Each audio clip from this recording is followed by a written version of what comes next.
Assalamualaikum warahmatullahi wabarakatuh. Shalom, Om Swastiastu, Namo Buddhaya, dan salam kebajikan bagi kita semua. Perkenalkan, saya Anissa Talita Putri dengan NIM 1100 012413036 dari Hukum Pelayanan Publik kelas K dengan dosen pengampu Dr. Kadek Cahya Susila Wibawa. Sebelum kita masuk pada inti video ini, coba Anda bayangkan bahwa Anda merupakan seorang entrepreneur muda yang ingin membuka usaha di Sumatera Selatan. Anda membutuhkan izin dari pemerintah, namun kemanakah Anda harus pergi? Apakah ke Dinas A atau ke Dinas B, Dinas C? Dan berapa lama prosesnya?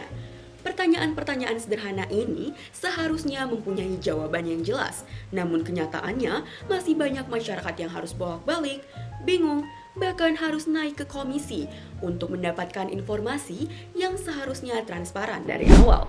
Mari kita lihat fakta yang ada di lapangan. Penelitian yang dianalisis pada hari ini dilakukan di Provinsi Sumatera Selatan yang merupakan salah satu emerging market di Indonesia. Dalam periode 2018 hingga 2020, Komisi Informasi Provinsi Sumatera Selatan menerima 209 kasus. Angka ini sangat menarik untuk dianalisis karena di satu sisi ini merupakan tanda positif bahwa masyarakat sudah sadar akan hak mereka untuk mendapatkan informasi. Namun di sisi lain, 209 kasus ini juga mengindikasikan inefisiensi. Mengapa begitu banyak masyarakat yang harus menempuh jalur formal ke informasi? Sekarang mari kita pahami kerangka hukum yang berlaku. Di Indonesia sendiri terdapat dua regulasi kunci yang sangat relevan dengan isu ini. Yaitu yang pertama terdapat UU nomor 25 tahun 2009 tentang pelayanan publik, di mana undang-undang ini menetapkan 5 prinsip fundamental dalam memberikan pelayanan publik. Selain itu, terdapat Undang-Undang nomor 14 tahun 2008 tentang keterbukaan informasi publik, di mana UU ini dengan jelas menyatakan bahwa masyarakat memiliki hak untuk mencari, mendapat, dan memberikan pendapat tentang informasi publik. Baik, selanjutnya kita akan membahas mengenai implementasinya di Sumsel. Nah, sebenarnya masih terdapat hal-hal positif mengenai pelayanan publik yang ada di Sumsel. Pertanyaannya, mengapa implementasinya itu masih bermasalah di Sumatera Selatan? Jadi, penelitian ini mengidentifikasi 5 hambatan utama. Yang pertama yaitu resistensi internal dalam pemerintah. Beberapa aparat pemerintah masih merasa takut ketika harus membuka informasi. Mereka khawatir, bagaimana kalau data saya dibaca publik dan dikritik? Atau bagaimana kalau ada temuan negatif? Ini merupakan mindset protektif yang harus diubah menjadi mindset transparan. Kedua, sistem manajemen informasi yang belum terintegrasi. Selanjutnya yang ketiga, aksesibilitas terbatas yaitu 20% dari problem. Di kota Palembang mungkin akses mudah, namun di daerah rural, internet lambat, tidak semua punya gadget, tidak semua tahu cara akses online, dan ini merupakan digital divide yang masih nyata. Keempat, literasi digital dari informasi rendah. Yang kelima, pengecualian informasi yaitu 5% dari problem. Nah, Tal, kan dari tadi kamu tuh udah ngejelasin panjang lebar tuh ya mengenai hambatan-hambatannya. Kalau boleh tahu, sekarang solusinya tuh gimana sih, Tal? Oke, kalau kayak gitu langsung aja kita kasih masuk nih ke daging pembahasannya. Jadi, penelitian ini tuh menawarkan model berbasis adaptive governance dan ini bukan sekadar program satu kali, melainkan transformasi berkelanjutan. Model ini terdiri dari 5 pilar solusi utama, yang dimana pilar pertama mengandung inklusivitas informasi, yaitu harus menjangkau semua orang, baik urban maupun rural.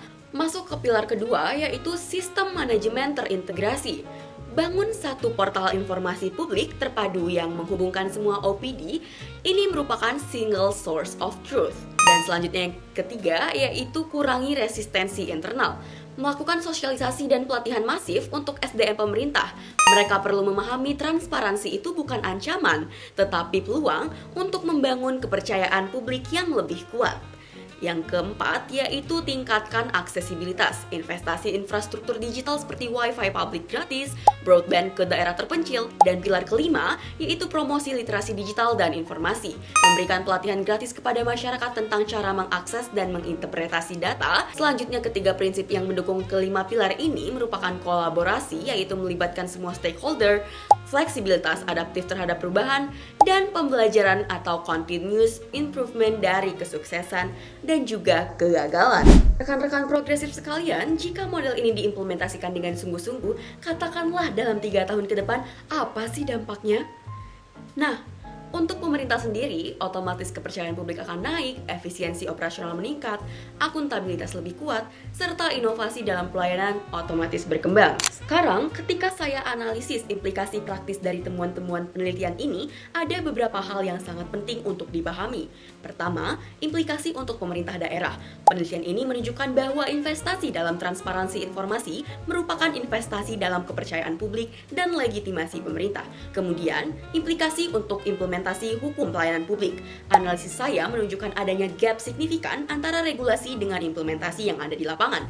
Tantangan utama ini bukan pada kerangka hukum, namun pada kapasitas organisasi, SDM, teknologi, dan perubahan budaya. Dan yang terakhir, implikasi untuk demokrasi lokal. 209 kasus Komisi Informasi menunjukkan bahwa partisipasi masyarakat dalam demanding transparency sudah mulai tumbuh. Jadi, kesimpulannya itu sederhana namun fundamental. Transparansi informasi publik bukanlah sekadar aturan formal, namun merupakan fondasi dari kualitas pelayanan publik dan kepercayaan masyarakat terhadap pemerintah. Ketika informasi mengalir lancar, efisien, dan dapat dipahami, disitulah saat pemerintah dan masyarakat membangun hubungan yang sehat berdasarkan transparansi dan kepercayaan. Mungkin sekian analisis yang dapat saya paparkan. Semoga penjelasan yang saya berikan dapat bermanfaat untuk rekan-rekan sekalian. Apabila terdapat kesalahan, mohon dibantu untuk diluruskan. Saya Anissa Talita, pamit undur diri, dan terima kasih. Undip bermanfaat, Undip bermartabat, Undip jaya jaya jaya.